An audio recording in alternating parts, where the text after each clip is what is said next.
তাৰ মৰমৰ ছাত্ৰ-ছাত্ৰীসকল, পুনৰ এটা ভিডিঅ' লৈ তোমালোকৰ মাজলৈ আহিছোঁ।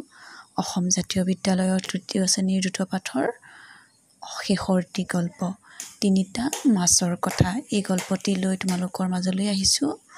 আহাচোন গল্পটি কিনো আছে তাকে আমি চাওঁ। এখন বিলৰ কথা। বিলখনত মাছৰ 3খন সৰু সৰু গাঁও আছিল। বিলটো তোমালোকে বুজি পাইছা যে চাৰিওফালে মাটিৰে ঘেৰি থকা দ আৰু বহল জলভাগ। তাত জল বুলি আমি পানীক জল বুলিও ক'ব পাৰোঁ, মানে পানী থকা ঠাই। এনেকুৱা দৰে তোমালোকে নিশ্চয় দেখিছা চাগে। তিনিওখন গাঁৱৰ মাছবোৰৰ বৰ মিলা প্ৰীতি আছিল। গাঁও তিনিখনৰ তিনিজন গাঁওবুঢ়াও আছিলে। গাঁওবুঢ়াকেইজনৰ এজনৰ নাম অনাগত বিধাতা প্ৰত্যুৎপন্নমতি, আনজনৰ নাম যৎভৱিষ্য। তিনিজন আছিলে গাঁওবুঢ়া। চোৱাচোন, এদিন আবেলি পানী জুৱলিত থকা মেটেকাৰ তলত অনাগত বিধাতা নামৰ গাঁওবুঢ়াজনে খাই বৈ লৈ জিৰণি লৈ আছিলে। পানী জুৱলিত বুজি পাইছা নাই? য'ত মানে বালি বা অলপ পলসেৰে ভৰি থকা আৰু ঠাই, এই পানী জুৱলি বুলি কয়। হঠাতে সি কাৰোবাৰ মাত শুনা পালে। মেটেকাৰ আঁৰ লৈয়ে অনাগত বিধাতাই পাৰলৈ চাই দেখিলে এদল মাছমৰীয়া, হাতত জাল জাকৈ। ভয়ত তাৰ কঁপনি উঠিল।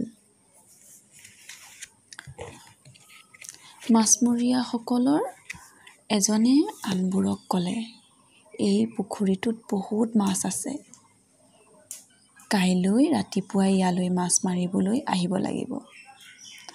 মাছমৰীয়াৰ এনে কথা শুনি অনাগত বিধাতাই চিন্তিত হ'ল আৰু সি তিনিওখন গাঁৱৰ সকলো মাছকে মাতি এখন সভা পাতিলে। সভাত গাঁওবুঢ়া অনাগত বিধাতাই আন মাছবোৰক উদ্দেশ্য কৰি ক'লে, বন্ধুসকল, এদল মাছমৰীয়াই কাইলৈ ৰাতিপুৱাই ইয়ালৈ মাছ মাৰিবলৈ আহিব। গতিকে আমি বাচি থাকিবলৈ অইন এখন বিললৈ যোৱাটোহে ভাল হ'ব। অনাগত বিধাতাৰ কথা শুনি প্ৰত্যুৎপন্নমতিয়ে ক'লে, কিন্তু ককা আইতাৰ দিনৰ পৰা বাস কৰি থকা এই বিলখন হঠাতে এৰো কেনেকৈ? গতিকে ৰাতিপুৱালৈ অপেক্ষা কৰোঁ। তাৰ পাছত চোৱাচোন, অনাগত বিধাতাই আৰু প্ৰত্যুৎপন্নমতিৰ কথা যেতিয়া শুনি যৎভৱিষ্যই ক'লে, এইবোৰ সকলো ভাগ্যৰ কথা। ভাগ্যত যি আছে সেয়া হ'ব। আমি কলৈকো নাযাওঁ। প্ৰত্যুৎপন্নমতি আৰু যৎভৱিষ্যৰ কথা শুনি অনাগত বিধাতাই তেওঁ গাঁওখনৰ মাছবোৰক লগত লৈ ৰাতিয়ে আন এখন বিললৈ গুচি গ'ল।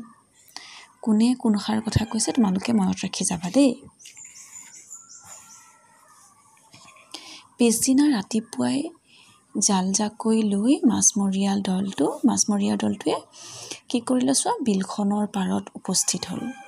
সিহঁতে এফালৰ পৰা জালেৰে আগুৰি বিলখনৰ মাছবোৰ পাৰলৈ তুলিলে। প্ৰত্যুৎপন্নমতি আৰু তাৰ গাঁৱৰ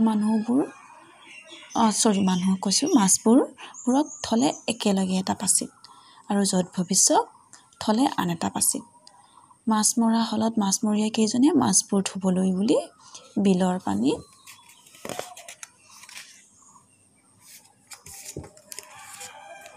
প্ৰত্যুৎপন্নমতি থকা পাচিটো নমালে।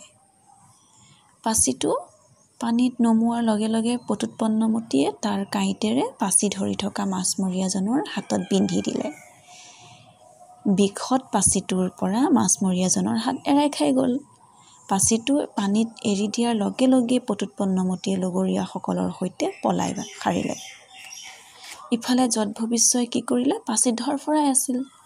প্ৰত্যুৎপন্নমতিকতো এইদৰে হেৰুৱাইছিলে মাছমৰীয়া কেইজনে, আৰু হেৰুৱাই মাছমৰীয়া কেইজনৰ বহুত খং উঠিছিল। আৰু খঙতে যৎভৱিষ্যক টাঙোন এডালেৰে একোব মৰাৰ লগে লগে তাৰ জীৱ উৰি গ'ল, মানে মৰি গ'ল। এনেদৰে অনাগত বিধাতাই লগৰীয়া মাছবোৰৰ সৈতে বিপদ অহাৰ আগেয়ে হাত সাৰিলে। প্ৰত্যুৎপন্নমতিয়েও উপস্থিত বুদ্ধিৰে বিপদৰ পৰা হাত সাৰিলে। কিন্তু যোনে ভাগ্যক ধিয়াই বহি থকা যত ভৱিষ্যত বিনাশ হ'ল।